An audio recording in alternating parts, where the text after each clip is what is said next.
ونعوذ بالله من شرور أنفسنا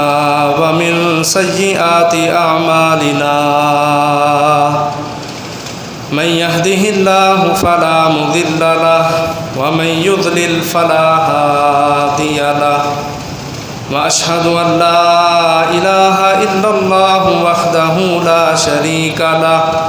وأشهد أن محمدًا عبده ورسوله أرسله بالحق بشيرا ونذيرا بين يدي الساعة من يطع الله ورسوله فقد رشد ومن يعص الله ورسوله فقد غوى فإنه لا يضر إلا نفسه ولا يضر الله شيئا نسأل الله ربنا تبارك وتعالى أن يجعلنا ممن يطيعه ويطيع رسوله ويتبع رضوانه ويجتنب سخطه فإنما نحن به وله يا أيها الذين آمنوا اتقوا الله حق تقاته ولا تموتن إلا وأنتم مسلمون يا أيها الناس اتقوا ربكم الذي خلقكم من نفس واحدة وخلق منها زوجها وبث منهما رجالا كثيرا ونساء واتقوا الله الذي تساءلون به والأرحام إن الله كان عليكم رقيبا يا أيها الذين آمنوا اتقوا الله وقولوا قولا سديدا يصلح لكم أعمالكم ويغفر لكم ذنوبكم ومن يطع الله ورسوله فقد فاز فوزا عظيما أما بعد فإن خير الحديث كتاب الله وخير الهدي هدي محمد وشر الأمور محدثاتها وكل محدثة بدعة وكل بدعة ضلالة وكل ضلالة في النار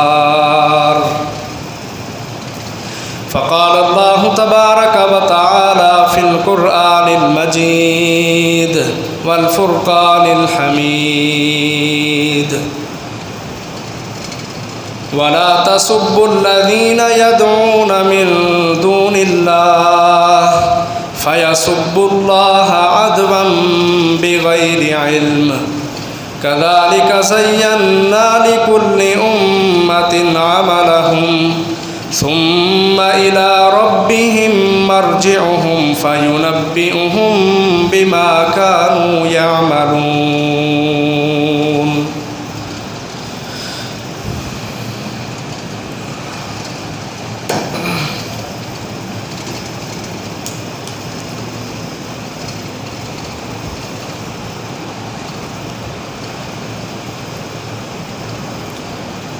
اللہ احکم الحاکمین کا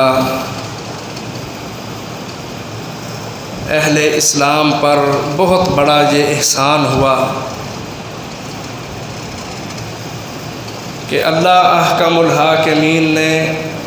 مسلمانوں کے دشمنوں کو افغانستان میں شکست سے دوچار کیا۔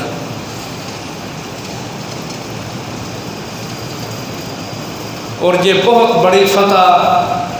اللہ تبارک و تعالی نے مسلمانوں کو، اہل اسلام کو عطا فرمائی ہے۔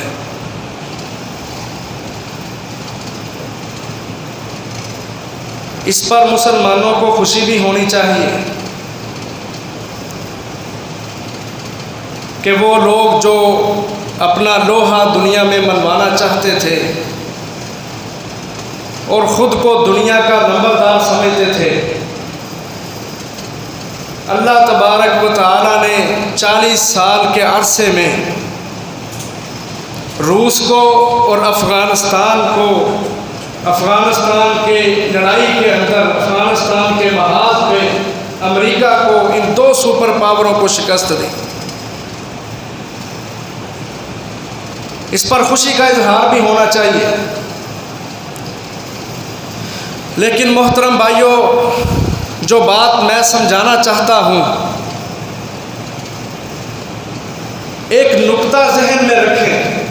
ہمیشہ کے لیے کہ جب بھی اللہ تبارک و تعالیٰ نے مسلمانوں کو کافروں کے مقابل فتح عطا فرمائی ہے تو کافروں نے ہمیشہ مسلمانوں کے اتحاد کو توڑنے کے لیے، مسلمانوں کی جمعیت کو پارا پارا کرنے کے لیے ہمیشہ سے کافروں نے ایڑی چوٹی کا زور لگایا ہے۔ اس بات کو کبھی اپنے ذہن سے باہر مت نکالیں۔ ہمیشہ کفار کی یہ روش رہی ہے کہ جب ان کو میدانوں میں منہ کی کھانا پڑتی ہے، شکست سے دو چار ہوتے ہیں، پھر وہ مسلمانوں کے اتحاد کو توڑنے کے لیے، ان کے مورال کو گرانے کے لیے ہمیشہ سے سازشیں رچاتے آئے ہیں۔ جہاں ہم نے خوشی منانا ہے کہ ہم نے کافروں کو شکست دی ہے،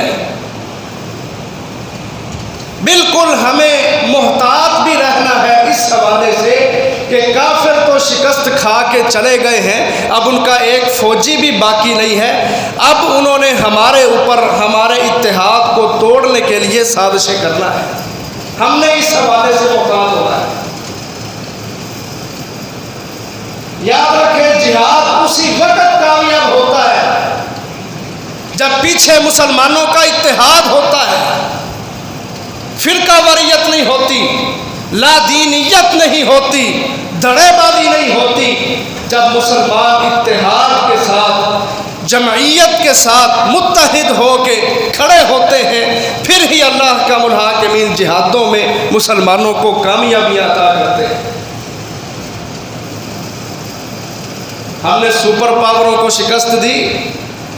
اب اگلا مرحلہ ہمارے سامنے ہندوستان کی شکل میں ہے، اور اللہ کے فضل و کرم سے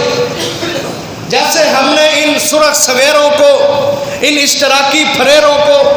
اور یہ دنیا کے اپنے آپ کو چودھری سمجھنے والے، ہم نے ان کو توڑ کے رکھ دیا ہے،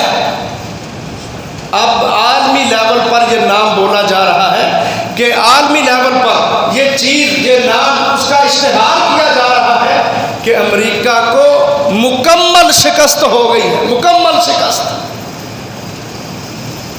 تو انشاءاللہ اللہ کے فضل و کرم سے جس طرح ہم نے امریکہ کو مکمل شکست دی ہے، جو سپر پاور اپنے آپ کو سمجھتا تھا،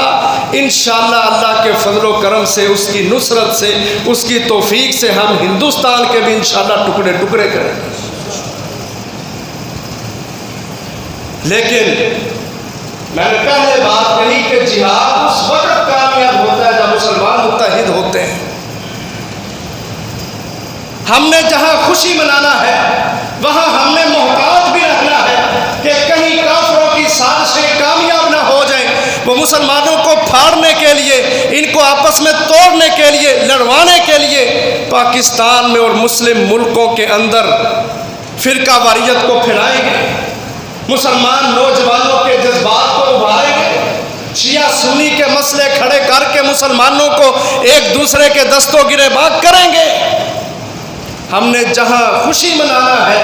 وہاں ہم نے محتاط رہتے ہوئے، پرہیزگاری اختیار کرتے ہوئے آپس کے اندر لڑائیاں نہیں پالنی، فرقوں کی بنیاد پر شیعہ سنی کے مسئلے کو کھڑے کر کے ہم نے آپس کے اندر لڑائی پیدا نہیں کرنی، بلکہ ہم نے کافر کی سازش کو سمجھتے ہوئے ہمیشہ متحد بن کے رہنا ہے، کیونکہ ہماری منزل صرف افغانستان نہیں ہے، ہماری منزل صرف چند کافر نہیں ہے، یا صرف افغانستان کی زمین نہیں ہے، بلکہ مسلمان جب کلمہ پڑھتا ہے وہ اس چیز کا اقرار کرتا ہے کہ اس ساری دنیا کا رب اللہ ہے اور ساری دنیا کے اندر امام محمد الرسول اللہ صلی اللہ علیہ وسلم ہے، میں نے کلمہ پڑھا ہے، اب صرف چند ملک نہیں بلکہ پوری دنیا پر اسلام کا غلبہ ہوگا، یہ مسلمان اظہار کرتا ہے۔ تو ہم محترم بھائیوں اسی وقت کافروں کے مقابلے میں سیسا پلائی دیوار بن کے کھڑے ہوں گے جب ہم اپنی صفوں کے اندر اتحاد کو پیدا کریں گے۔ کافر سازشیں کریں گے، یہ بڑی آج کل سازشیں ہو رہی ہیں، بڑے آج کل اس محرم کے مہینے کے اندر کبھی کوئی اٹھتا ہے وہ صحابہ کو گالیاں، کبھی کوئی اٹھتا ہے وہ امیر معاویہ رضی اللہ عنہ کو گالیاں، کوئی ابو بکر صدیق، کوئی عمر فاروق، کوئی عثمان علی، عشرہ مبشرہ، عائشہ صدیقہ رضی اللہ عنہا، ان پر تہمتیں، ان کے خلاف بکبکا، گالی گلوچ سب کچھ کرتے ہیں لوگ۔ جذبات ابھرتے ہیں ایک مسلمان کے، اس کو محبت ہے نبی کے جانثاروں سے، نبی کے صحابہ سے، کہ جن کو اللہ تبارک و تعالیٰ نے دنیا کے اندر جنت کے سرٹیفکیٹ دیے تھے۔ ایک مسلمان کا ایمان مکمل ہی اس وقت ہوتا ہے جب وہ اپنے دل میں صحابہ کی محبت کو اجاگر کرتا ہے۔ کوئی بولے صحابہ کے خلاف گالی گلوچ کرے، بکواس کرے، زبان درازی کرے تو مسلمان کو غصہ آتا ہے۔ لیکن محترم بھائیوں جب جنگ والے حالات ہوں پھر مومن کے اوپر لازم ہے کہ وہ صبر کرے۔ کیوں؟ کیونکہ یہ کافر کی سازش ہے، اور اللہ تبارک و تعالیٰ نے قرآن مجید میں بیان فرمایا کافروں کی اس سازش کو، قرآن مجید میں کھول کے بیان کیا کہ جب مسلمانوں کو فتوحات ملتی ہیں، مسلمان کامیاب ہوتے ہیں، پھر کافر یہ سمجھتے ہیں کہ ہم میدانوں میں ان کا مقابلہ نہیں کر سکتے، اب ہم پیسہ خرچ کر کے نئے نئے طریقے آزما کے کوئی ایسی سازش رچائیں گے، ایسی تخریب کاری کریں گے کہ مسلمان اندر سے ایک دوسرے کے دستوں گرباں ہو جائیں، ان کا اتحاد ٹوٹ جائے۔ یہ قرآن نے بیان کیا، تیسرا پارہ ہے، سورۃ آل عمران ہے، اللہ کا الحاکمین بیان کرتے ہیں وَدَّتْ طَائِفَةٌ مِّنْ أَهْلِ الْكِتَابِ لَوْ يُضِلُّونَكُمْ، یہ اہل کتاب، یہ یہودی عیسائی، یہ صلیبی ہندو مشرک یہ چاہتے ہیں لَوْ يُضِلُّونَكُمْ، کاش کہ وہ مسلمانوں کو گمراہ کر دیں۔ اور ان کی گمراہی کیا ہے؟ قرآن نہ پڑھنا، حدیث نہ پڑھنا، نمازوں سے پیچھے رہنا۔ کافر کا اللہ کی قسم قطعاً یہ مسئلہ نہیں کہ مسلمان نماز نہیں پڑھتا میں بڑا خوش ہوں۔ گمراہی کا مطلب یہ ہے کہ مسلمان اتحاد سے باہر آ جائیں، یہ آپس کے اندر ایک دوسرے کے دستوں گرباں ہو جائیں، خانہ جنگیاں ان کے ملکوں کے اندر شروع ہو جائیں۔ کافر مسلمانوں کو اس حوالے سے گمراہ کرنا چاہتا ہے۔ اور دوسرے مقام پہ اللہ تعالیٰ کیا فرماتے ہیں؟ پہلا پارہ ہے، سورۃ البقرہ ہے، فرمایا وَدَّ كَثِيرٌ مِّنْ أَهْلِ الْكِتَابِ لَوْ يَرُدُّونَكُمْ مِّن بَعْدِ إِيمَانِكُمْ كُفَّارًا، اہل کتاب کے سارے مشرک کافر یہ چاہتے ہیں کہ مسلمانوں کو ایمان کے بعد کفر کے اندر لے جائیں، یہ اپنے ایمان پہ کھڑے نہ ہو سکے، ان کا اتحاد قائم نہ رہ سکے، یہ فرقہ واریت کا شکار ہو جائیں، آپس کے اندر ایک دوسرے کے دستوں گرباں ہو جائیں۔ سارے کافر یہ چاہتے ہیں لو یردونکم، کاش کہ وہ لٹا دیں تمہیں، من بعد ایمانکم، تمہارا ایمان مضبوط ہونے کے بعد، کفارا، تمہارا کفر کی حالت۔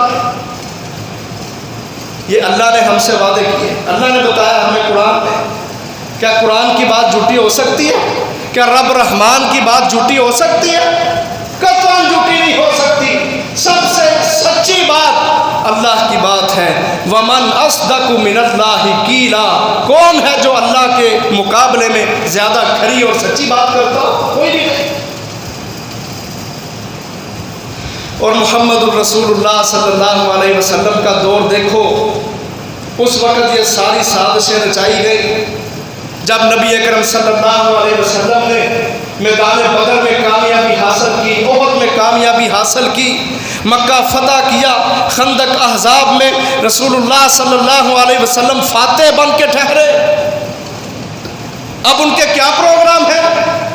کافر سر جوڑ کے بیٹھے، کہتے ہیں مدینہ کے اندر ایک مسجد تعمیر کرو، مدینہ میں ایک مسجد تعمیر کرو، کس لیے؟ تاکہ مسلمان کو پھاڑا جائے، جو دیکھنے میں مسجد ہو، جس کے اوپر مینار سجا ہو، اندر جائے نماز بچھے ہو، جمعے ہوتے ہو، نمازیں ہوتی ہو، ایک مسجد تعمیر کرو جو دیکھنے میں مسجد نظر آئے، لیکن اس کے اندر بیٹھ کے پروگرام یہ بنائے جائیں کہ ان انصار اور مہاجرین کو، جن کو رسول اللہ صلی اللہ علیہ وسلم نے انما المؤمنون اخوۃ کے تحت ایک دوسرے کے گلے لگوا دیا تھا، المسلم اخو المسلم کے تحت، المسلم اخو المسلم لا یظلمہ ولا یخذلہ، مسلمان ایک دوسرے کے بھائی ہیں، یہ آپس کے اندر فتنوں میں نہ پڑیں، فساد میں نہ جائیں، یہ مل جل کر رہیں۔ وہ اوس اور خزرج کے قبیلے جو آپس میں لڑا کرتے تھے، نبی اکرم صلی اللہ علیہ وسلم نے کلمے کی بنیاد پہ سب کو آپس میں جوڑ دیا، بھائی بھائی بنا دیا۔ کافروں نے یہ سازش رچائی کہ جن کو محمد نے بھائی بھائی بنایا ہے، ہم مسجد بنا کے وہاں درس دیا کریں گے، اور مسلمانوں کو جو آپس میں جڑے ہوئے ہیں ان کو توڑا کریں گے۔ بظاہر مسجد ہے، مسجد جہاں مسلمان سجدہ کرتے ہیں، اللہ کے آگے جھکتے ہیں، جہاں پہ مسلمانوں نے بیٹھ کے اپنا اتحاد بنانا تھا، کافروں نے مسجد بنا کے یہ سازش رچائی کہ ہم نے مسجد سے مسلمانوں کو توڑ پھوڑ کا شکار بنانا۔ اور کافر بڑی بڑی گہری سازشیں کرتے ہیں، ہمیں نہیں پتہ چلتا، ہم زبان کھول کے کہہ دیتے ہیں جی مولوی صاحب ایویں گلا کرتے رہتے ہیں، جبکہ سازشیں بہت گہری ہوا کرتی ہیں۔ دیکھو یہ مدینہ طیبہ کے اندر مسجد بنائی جا رہی ہے، نبی کے شہر میں، نام کیا رکھا گیا؟ مسجد زرار، مسجد زرار۔ اللہ احکم الحاکمین قرآن مجید میں سورۃ التوبہ میں 11ویں پارے میں وضاحت کرتے ہیں، والذین اتخذوا مسجدا زرارا، وہ لوگ جنہوں نے مسجد زرار بنائی، یہ اللہ کے لیے نہیں بنائی گئی کہ مسلمان یہاں آ کے سجدہ کریں، اس لیے یہ مسجد نہیں بنائی گئی۔ کس لیے بنائی گئی ہے؟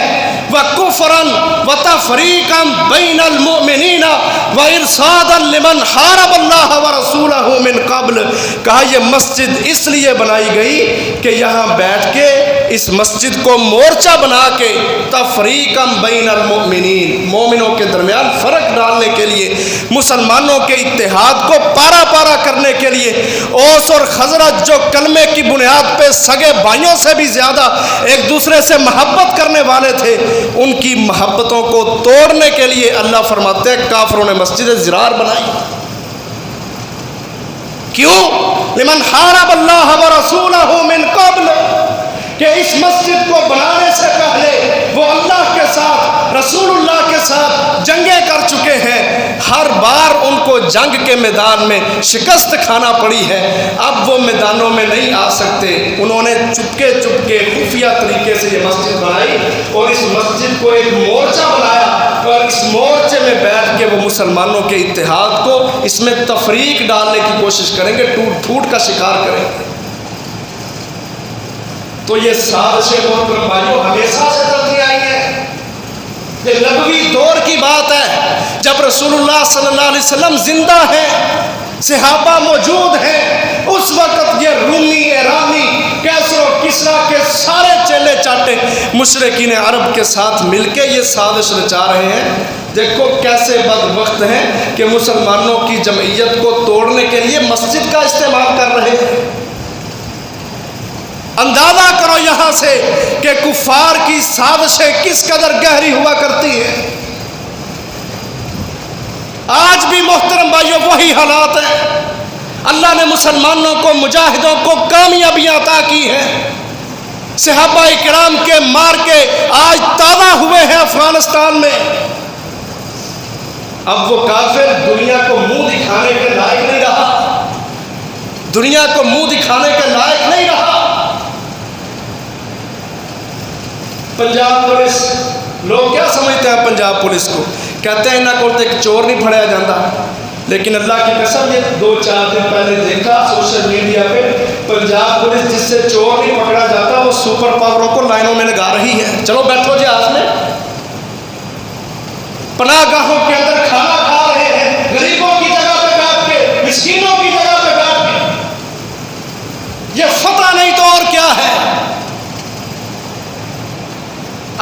کسی کو منہ دکھانے لائق نہیں رہے، اب اپنے ملکوں میں جا کے وہ ایجنٹ خریدتے ہیں، مسلمان ملکوں کے اندر پیسہ خرچ کرتے ہیں، جی ان کو کھڑا کرو، شیعہ سنی کے مسئلے بناؤ، وہ صحابی کو گالی دے، تو اپنے ممبر سے ان کو گالی دے، بس اس طرح لڑتے رہو بھڑتے رہو، ہم اپنی جگہوں پہ بیٹھ کے خوش ہوں گے کہ ٹھیک ہے میدانوں میں ہم کامیابیاں حاصل نہیں کر سکے، کوئی بات نہیں، مسلمانوں کو تو ہم نے کمزور کر دیا، ہم نے انشاءاللہ اپنے دشمن کو کبھی کمزوری نہیں دکھانی، مضبوط رہے ہمیشہ۔ نبی صلی اللہ علیہ وسلم آئے نا عمرہ کے لیے، آپ عمرہ کر رہے تھے، ایک جانب کافروں کا ٹولہ بیٹھا تھا، پتہ کیا تبصرہ کرتا ہے، کہتا ہے یثرب کے، مدینہ کا پہلا نام تھا یثرب، کہتا ہے یثرب کے بخار نے ان کو کمزور کر دیا ہے، یہ ٹوٹ پھوٹ کا شکار ہے، ہم دیکھتے ہیں یہ اللہ کی عبادت کیسے کرتے، لیکن میرے رب کو یہ بات برداشت نہ ہوئی کہ مسلمان کافروں کے مقابلے میں کمزور نظر آئے۔ اللہ کا الحاکمین نے اپنے نبی کو وحی کے ذریعے بتایا کہ یہ ظالم بیٹھے ہوئے ہیں، یہ آپ کو اس نظر سے دیکھ رہے ہیں کہ محمد صلی اللہ علیہ وسلم اپنے ساتھ جو بندے لے کے آیا ہے نا، مدینہ کے بخار نے ان کو کمزور کر دیا ہے، یہ تو عبادت بھی نہیں صحیح طرح سے کر سکے۔ نبی صلی اللہ علیہ وسلم نے صحابہ سے کیا کہا ہم نے دشمنوں کو کمزور نظر نہیں آتا، ٹھیک ہے ہم تھکے ہوئے ہیں، ہارے ہوئے ہیں، پریشان ہیں، کمزور ہیں، لیکن ہم نے اپنے دشمن کو کمزور نظر نہیں آتا۔ کیا کیا پھر رسول اللہ صلی اللہ علیہ وسلم نے؟ تم رمل کرتے ہو، رمل کسے کہتے ہیں؟ طواف کے 7 چکر ہوتے ہیں، پہلے 3 چکروں میں اچھل اچھل کے چلا جاتا ہے، سینہ تان کے چلا جاتا ہے اور تیزی تیزی سے چلا جاتا ہے، اس تیزی کے ساتھ چلنے کو، اچھل اچھل کر چلنے کو رمل کہا جاتا ہے۔ چکر لگاؤ، سنت جاری کر دی کہ کافروں نے جب یہ دیکھا کہ ہم تو سمجھ رہے تھے کہ مدینہ کے بخار نے ان کی بھڑاس نکال دی ہوئی ہے، ان کے پلے کچھ نہیں رہا، یہ تو کمزور ہو چکے ہیں، جب انہوں نے دیکھا انگشت بدلدار رہ کے اپنی انگلیوں کو منہوں میں ڈال کے چباتے رہ گئے، حیران ہو گئے کہ یہ کیا بن گیا ہے، ہم سمجھتے تھے یہ کمزور ہے، یہ تو پہلے سے زیادہ طاقتور ہے۔ تو اللہ تبارک و تعالیٰ کبھی یہ چیز برداشت نہیں کرتے کہ مسلمان جن کو اللہ نے فتح کے ساتھ نوازا ہو، جنہوں نے سپر پاوروں کو شکست دی ہو، وہ کمزور ہو جائیں، اپنے اتحاد توڑ دیں، آپس کے اندر ایک دوسرے کے دستوں گریباں ہو جائیں۔ محترم بھائیو، یہ سب فتنے ہیں، سب فتنے ہیں، اور ہمیں رسول اللہ صلی اللہ علیہ وسلم نے اس چیز سے آگاہ کیا تھا۔ آج سے 1440-43 سال پہلے محمد صلی اللہ علیہ وسلم نے ہمیں ان فتنوں سے آگاہ کیا تھا کہ لوگوں، کافر بڑی سازشیں کریں گے، ایسے ایسے فتنے آئیں گے دنیا میں، ایسے ایسے فتنے۔ حضرت ابو ہریرہ رضی اللہ عنہ بیان کرتے ہیں، بخاری مسلم کی روایت ہے کہ فرمایا نبی صلی اللہ علیہ وسلم نے فرمایا یتقارب الزمان، ایک زمانہ قریب آنے والا ہے، یقبض العلم،